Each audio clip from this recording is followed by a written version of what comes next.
Okay everybody, this is Mooney-Dashcam. Today we're going to be talking about a couple of motorcycle gangs. Now, I know you guys don't like when I call them motorcycle gangs, but your local motorcycle club that your uncle is involved in doesn't murder people. So today we're going to the clubhouse in the Bronx of the Hells Angels, where a lot of stuff took place. Of course, I'll tell you all about it, but it's a couple blocks up here.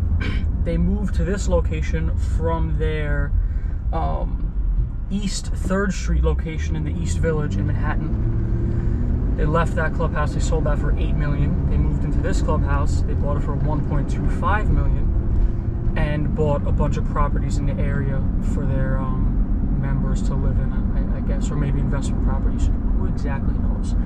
But we're going to be turning up here. Oh, let's get the windshield clean. Didn't do that before. How unprofessional of me. So we're right next to the Throgs Neck Bridge. To the right, you'll see, actually straight ahead, you'll see that's the Throgs Neck Bridge. So we're going to turn here. The exact address is 241 Longstreet Avenue.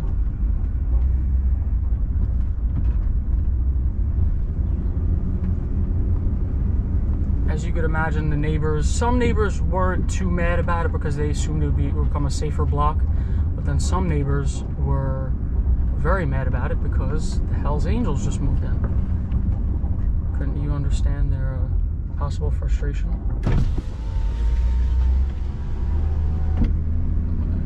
Nice. This is the front of the clubhouse. This is the front of the clubhouse. I wonder if anyone's in here right now. It's a Sunday. See, big Hells Angels. It belonged to the American Legion before they bought it, Hells Angels.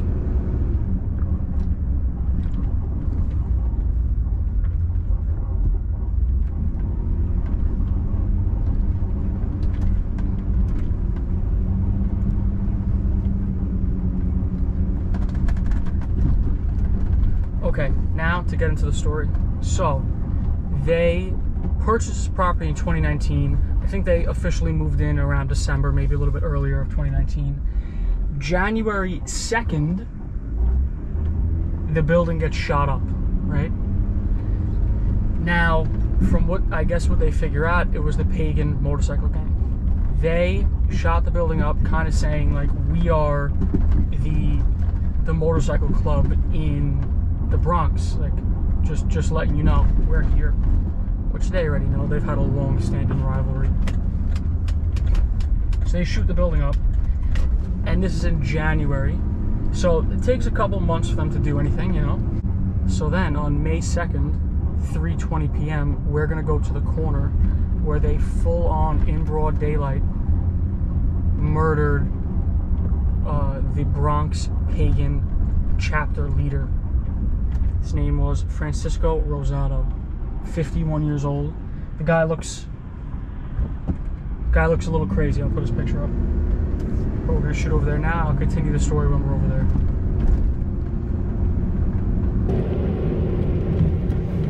Actually, while we're driving, I will mention a few things they did in their East Village location that made people in the Bronx not really want them as neighbors. A food delivery guy parked in front of their building, and he was punched in the face for that. Just for parking there. I'm assuming you probably needed to know, he's trying to figure out where to deliver the food. Then a guy pulls up and moves a cone, one of their like parking spots they were saving, and parks there, and he got shot in the stomach. So you can understand why the neighbors of that Bronx neighborhood wouldn't exactly want them there. After they moved in, they were annoyed about a bunch of different things. One of the things was parties over the weekend, all of them having their loud bikes there. I don't know how much of that goes on anymore, but they were not happy about it.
some of you guys are going to comment on my erratic driving. It's a Sunday morning. There's normally traffic.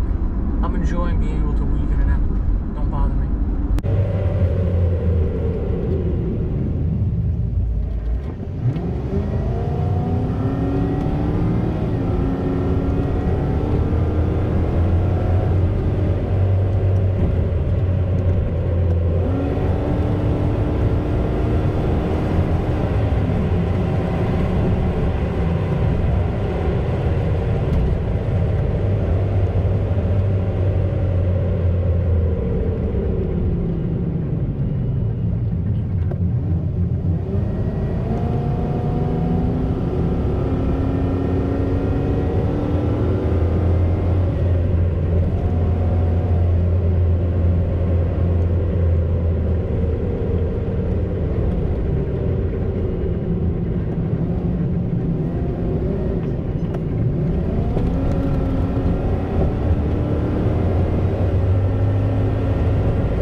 Okay, we're a couple minutes away here.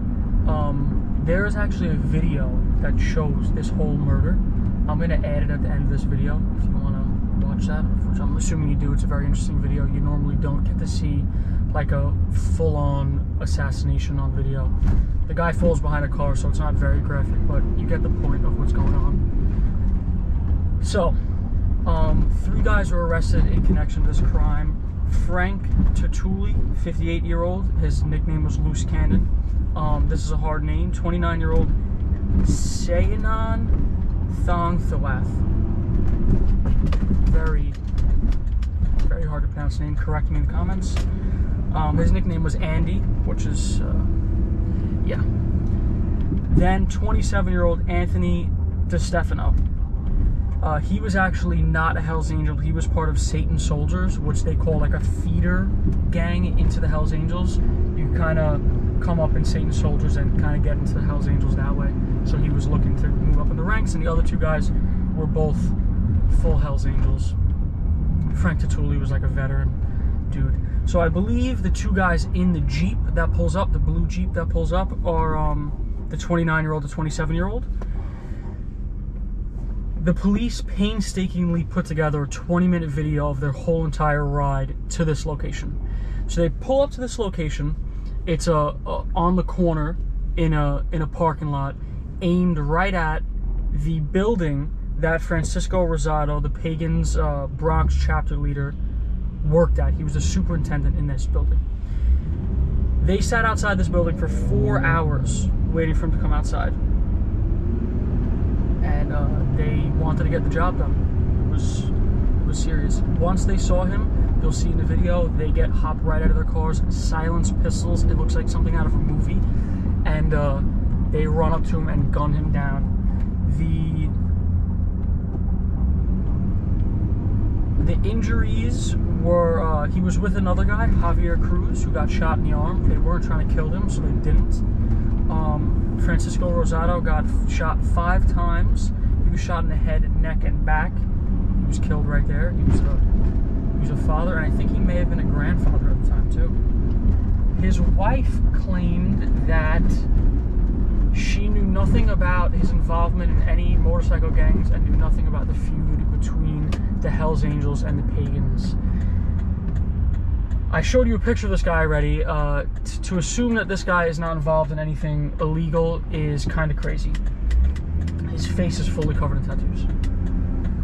Alright, so this is the corner right here. Oh, perfect. The spot is open. Pretty much the spot exactly where they pulled up. If this little minivan wasn't here, I would be able to sit perfectly. You see that fence right there? That's where he walks out of.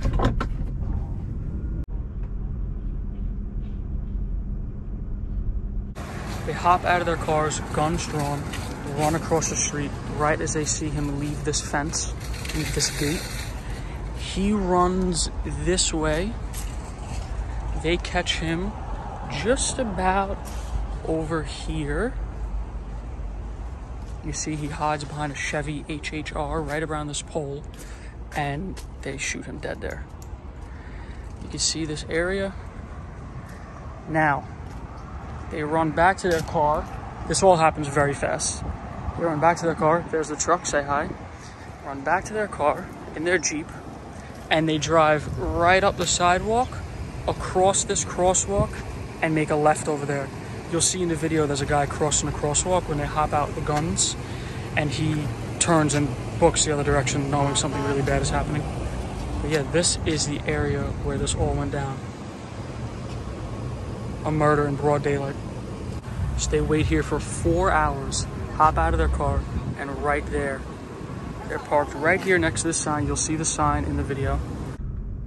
What I would really like to do for you guys is drive the exact route up this little spot right here down the sidewalk through the crosswalk, but you know, some things are a little too illegal to do on YouTube. So after they murder the guy, they get in their car and they take off, right? A couple months later, I believe 5 months later, they all get picked up, they all get arrested. All of them get charged with second-degree murder, manslaughter, and criminal possession of a weapon. When they get picked up and arrested, one of them got picked up at their house, the other two, it's unclear where they got arrested. But when they got arrested, they uncovered 4 handguns, 3 shotguns, while they were arrested between the 3 of them. They even went to the clubhouse that we were just at, and they did a search. They arrested 2 more people for possession of weapons while they were there, just, I guess, trying to find any evidence towards the murder. I think that's pretty much everything I have to tell you about the Hells Angel motorcycle gang killing the head of the Bronx chapter, Pagan's motorcycle gang, in retaliation of their club getting shot up. I will see you in the next one.